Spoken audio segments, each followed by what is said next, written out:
I want to be clear right now. This is going to be one of those episodes where I get a little ranty. It's for good, and you need to hear this. So stay with me in this one. If you have felt the frustration of answering the same question 600 times, today's episode's for you. If you have felt the frustration of poor fit clients showing up to sales call after sales call, and you leave yourself just pounding your head against your desk going, why would they have thought that this was going to be the solution? This one's for you. So let's get into it. Welcome to the More Profitable Podcast with Stacey Harris. I'm Stacey, and this is the spot to learn more about the strategies, tactics, and tools you need to build your more profitable podcast. My team and I work every day with podcasters like you to shift shows from frustrating time sucks to productive members of your sales team, because your show should be built to generate and convert leads. So let's get into it. When I talk about your podcast, you most frequently, if you're listening, hear me talk about using your show to generate, educate, and convert right fit clients. You'll notice nowhere in there do I say nurture. Nowhere. Not a nurture to be seen. Here's why. I don't like the word nurture when it comes to content, because nurturing implies that we're just trying to make you feel good in the spot you're in right now. I don't want to nurture you in the spot you're in right now. You're not happy with the spot you're in right now, or you wouldn't have been listening to the show. You wouldn't have followed me on TikTok or Instagram or connected with me on LinkedIn. You wouldn't be signed up for the email list. You wouldn't be showing up to podcast roundtables. You wouldn't be subscribed to the podcast newsroom. You wouldn't be looking at the Profitable Podcaster Mastermind. You wouldn't be considering production with us. You wouldn't be considering booking an intensive with us. You wouldn't. You would feel good where you are, and it would be great. And I would want to nurture that. But that's not how you feel. And so I don't want to make you feel that way.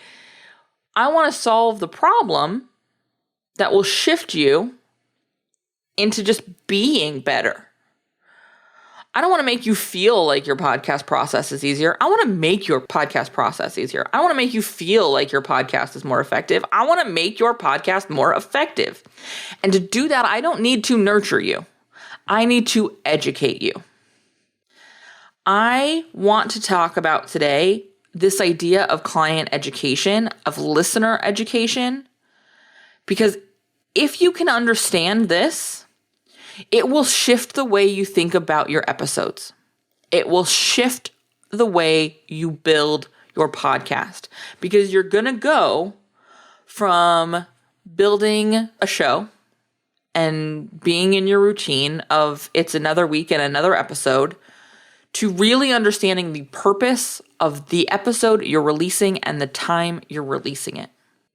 You're going to be building an asset library, a resource library. So when somebody DMs you, when somebody asks the same question 6,000 other people have asked in your inbox, you don't spend time answering the same question you've answered 647 times before. Instead, I know, you're ready for it. You're going to send them an episode. We talk about that all the time on the podcast. Here's a great resource for that. Absolutely. I'd love to tell you how I work with clients. Here are 3 episodes on the 3 offers we have. It's blah, blah, blah, blah, blah. Here's what working with Uncommonly More looks like. Here's what happens in a podcast strategy intensive. Here's how to generate, educate, and convert right fit clients inside the Profitable Podcaster Mastermind. All 3 of those episodes exist in the show, and they are sent to people weekly, because I am educating my audience into a decision. I am not nurturing them into staying where they are. I'm not amplifying their discomfort without providing a way out of it. And that's what happens when we nurture. That's what most business owners are doing with their podcast. They're giving their audience a place to go and sit endlessly in that discomfort, all while feeling like they're doing something about it. I don't want you to feel like you're doing something about it. I want you to do something about it. That's why the show is built the way the show is built. And it's why I want us to rethink about how we talk about education. And that's what I want to get into now. I want to break this down into the two ways we educate. We are either educating them on their problem or we are educating them on their solution. At no point are we educating them on how to do what we do. We may be giving them context. We may be giving them line of sight on how we think about things. But it is not an endless list of how-tos. We are not YouTube tutorials. We are service providers. We are experts. And it is not our job to prove how smart we are. It is our job to help move our listener out of their problem and into their solution, which is, for most of us, working with us. And so we need to educate them through that decision-making process. And we can do that with these two kinds of education content. Educating them about their problem and educating them about their solution. Let's first start talking about educating them on their problem. This is the content that when somebody sends you a DM on Instagram and they ask a question about your expertise, I'm trying to think of what this would be for me. Let's use last week's episode. Should I be using Facebook ads to grow my podcast? This is something we talk about all the time. Here's an episode we recently did on the podcast talking all about how we think about Facebook ads and podcasts working together. So instead of me writing a paragraph on what I said in that episode, I just send them the episode. I actually have in my Instagram saved replies that are episodes of this show. Very simply, they are episodes of this show and text. And I customize it, but when I get the same question over and over, because we all get the same questions over and over, it's called good branding. Like, we're experts in what we're experts in. We work with lots of people. We're going to get the same questions over and over again. It's the nature of our jobs. And so I'm ready for that. This episode will go into that. Because I guarantee you I'm going to get a question about what kind of education content should I be putting out? How can I better be nurturing my audience? And this episode will go there. If you're somebody who I sent this episode to as a response to that, I've seen it at work. You've seen it. That's what happened. That's me educating on the problem, right? It's me answering those not entry level, but those very problem specific questions. Now, how do I educate into solution? Well, this is where I'm looking at what are the things that come up on my sales calls all the time? What are the questions or the conversations we had or we addressed over and over again in our quarterly calls this month? This is something I do every quarter cycle. So the last month of the current quarter, we sit down with all of our production clients and we plan the following quarter. So in March of Q1, we sit down with all of our production clients and we plan Q2. In June of Q2, we do the same thing for Q3, so on and so forth throughout the year. So in March or in June or in September or in November, which is when we do the Q1 ones, I come to the end of that month and I go through my notes from all of my calls with all of my clients, and I will go through and I'll identify the thing we said nearly every time. In some cases, every call. And I'll go, that's what we need to do for content in the next quarter. So I do my quarterly planning after I do those calls because that's how I build the content that is going to educate my listeners into a solution. These are the conversations my clients and my leads are having. That's what I need to address on my podcast. And so that's the difference. My educate into problem is coming from people who are in my DMs, who are showing up on the podcast roundtable. This is also something I do after we do our monthly podcast roundtables. We have a dashboard. Let me take this back. So when you sign up for the roundtable, as I mentioned, you'll get a link. That link is to a monday.com form, which is what we use as our sort of like base of operations in Uncommonly More. It's where our podcast dashboards are. I'm certified in it. It's a whole thing. We live and die in Monday. Everything happens in Monday here. So those forms get submitted. So I have a list of those questions. So again, after those quarterly calls, I sit down and do my quarterly planning. I go and I review those roundtable questions that were submitted. I review my contact form because we get questions and stuff like this submitted there sometimes too. People will just email me with questions because they listen to the podcast. Awesome. Here's a podcast episode to listen to answer your question. I go through my DMs. When I get questions, I know I get a lot in my DMs. I actually make a note in Monday. So again, when I do this quarterly planning, I have all of these resources there. And so I look through those things and I say, what am I selling this quarter? And in most cases, I'm selling the same thing. The big difference for me in my quarterly planning and the what am I selling question is, are we running the Profitable Podcaster Mastermind this quarter? Like, where in that sales cycle are we? That's honestly the biggest question. And so it's fairly easy for me to put together those assets because, again, we're selling the same thing on a loop over and over. And I build out, this is education on the problem. This is education on the solution. These are my conversion episodes.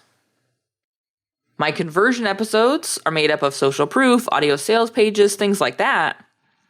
But they have to sit there so that as I educate you towards a solution, we then have that conversion point. You have an opportunity to make a decision. Because when I'm educating towards a solution, I'm also educating you into a purchase decision. And that's what we're talking about when we talk about episodes like this one, where I'm helping you better identify a problem. Again, you're listening to this and you're thinking through, am I answering the same questions in DMs over and over again? What are the themes that come up in client calls over and over again? What are the questions I get asked all the time on sales calls? There's your content. And when you start building that, you start building a resource library that you can use to send those questions that come in from early lead support and inbox management. This is also how we delegate those things because we now have a resource library where our team, our OBM, our customer support team, our assistants, whatever they might be, that first line of defense in our inbox, they don't have to come to me and say, hey, Stace, somebody asked a question about like what it really means for nurture content. Can you respond to that email? No. They go into the podcast dashboard. They search sort of the keywords of the question, and they can pull up a podcast episode that answers that question. And they say, hey, Stacey actually talks about this on the podcast in this episode and this episode. These are great ones to look at. She also helps clients with this inside of this offer. So if you want to learn more about that, this is an episode that talks all about that. So now we've sent a real sales-focused email because we've given them all the resources they need to identify that the problem they think they have is actually the problem they have because we're educating to the problem. Some next steps to start moving in the direction of a solution because we're educating on the solution, and some long-term next steps about how they can get real, tangible support with me and convert into clients. And nobody reached out to me. Nobody asked me what to send or how to send it. This is how you delegate that kind of support, is you start building these resources. This is how you streamline the time you're spending in DMs. Like I mentioned, I've got episodes when people send me the same questions over and over, which again is not bad. It means we're doing this well. It's called branding. Like it means people understand what problems to come to me with. That's a good thing. However, I want to maximize my time, right? I want to be able to support as many people as possible, as efficiently as possible, so that from a business growth and revenue perspective, we're doing that, but also so as many people get the help they need as possible. I'm doing the work I want to do in the world, right? And so I have saved replies that at least start my response. So I'm going in and I'm filling in the specifics, but I don't have to go find that link and put it together and send it to you. I can go, and I have keywords for each one, and it pulls up the problem. I write a little note and I send it their way. Now they've had the next steps they need. I have been able to be of support, and it didn't take me 2.5 hours to get through my DMs today. I want you to look at how you can be doing this more. And frankly, if you're doing this at all now, I want you to take some time as you listen to this episode. I'm going to keep this one super short because I want this to be something you action on. I want this to be something you're thinking about as you Look at the content you've put out over the last quarter, over the last 6 months, even over the last year. Are you building content that helps free up your time, that better holds your boundaries, that helps educate your listeners on their problem, on possible solutions, on how they can work with you? Are you educating them into a purchase decision? Or are you educating them into feeling like they're doing something about the thing that's wrong? The last thing I want is for anyone to be using this podcast as a way to feel like they're solving their problem. It's kind of like, I've talked about this a lot, procrastinating. I'm really guilty of this. Instead of actually working on a project, I will plan another one. I will go, I can't work on this until I really sit down and I map it all. And oftentimes if I just start getting into it, the map will show itself. As long as I put down some big rocks, I'll get through. But it's easy for me to not get to work developing that program or writing that copy because I need to plan these other things. It's really easy for me to not do the thing I need to do, but I can feel like I'm working. I can feel like I'm doing something. I can feel like I'm taking action when I'm not. And that's often what content consumption is. It's a really good way to feel like we're addressing an issue. How many times have you had an issue with a team member or a frustration with a tool, and your first instinct was to go listen to a podcast all about building a better team, or listening to a podcast all about building a process, instead of sitting down and actually building the process, instead of sitting down and addressing the issue with your team? Whatever the case might be, I don't want your content to sit as a way to feel like they're doing something. And that's where we sit in nurture instead of education. And so look at your show, assess your show. What episodes, as you've done them, are educating about the problem, are educating about the solution? And which episodes are just nurturing, are just filling in time and talking about what you talk about because you needed to check the box of getting an episode out that week? How many assets are you building versus how many episodes are you building? I want you to be building a lot more assets than episodes. Again, this is the work we do with our clients. This is the point of our quarterly strategy calls with clients. If that's something you're interested in getting support in, head on over to uncommonlymore.com. The best first bite of this is the podcast strategy intensive. So head on over to uncommonlymore.com/intensive and book a call, and we can have a chat. We can see if it's the right fit for where you are right now. We can talk about what the process looks like, and we can get you moving from frustration to solution. Not just feeling like it, but actually doing it. All right? I'll see you right back here next week. Thanks so much for listening to the show. Remember that content consumption does not make changes. So commit to doing something from today's episode. Maybe it's taking action on what we talked about. Maybe it's reaching out to me and learning more about podcast strategy intensives or what podcast production looks like with our team. All of that is over at uncommonlymore.com. And if you haven't yet signed up for the podcast newsroom, I want to remind you that is a great next step. If you're not really sure what comes next, hang out over there. Get those exclusive private episodes. That's over at podcastnewsroom.com. And the last favor I will ask, because social proof is endlessly important for sure, is to leave a rating or review for the show. If you go to ratethispodcast.com/more, that's the easiest way to do it. But I would love to hear what you thought of the show, what you think of the show, and if the show has been helpful for you. I can't wait to chat with you. So this is just the start of the conversation. Reach out so we can keep it going. Talk soon.